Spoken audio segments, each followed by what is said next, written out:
Nai-stress o pagod ka na ba?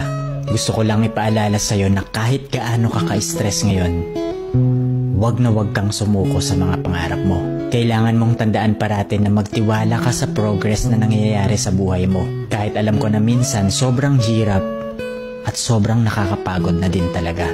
Magtiwala ka sa kakayahan mo. Ang dami mo nang nalagpasan na mga malalaking problema dati. Ngayon ka pa ba susuko? Patuloy ka lang na lumaban. Yung pakiramdam mo ngayon na nahuhuli ka na sa buhay, siguro dahil nakikita mo yung mga kakilala mo o yung mga kaibigan mo pakonti-konti may na-achieve na sila. Parati mong tandaan na lahat tayo ay may kanya-kanyang timeline sa buhay. Hindi ka nahuhuli at hindi ka rin naman nauuna. Kung nasaan ka man ngayon sa buhay mo, yan ang lesson at experience na kailangan mong pagdaanan ngayon. Lahat tayo ay may sariling kwento sa buhay na makaka-inspire ng ibang tao. Sarili mong kwento yan. Kaya make sure na sulitin mo ang bawat moment at gawin mong fulfilling ang kwento mo kahit anong mangyari.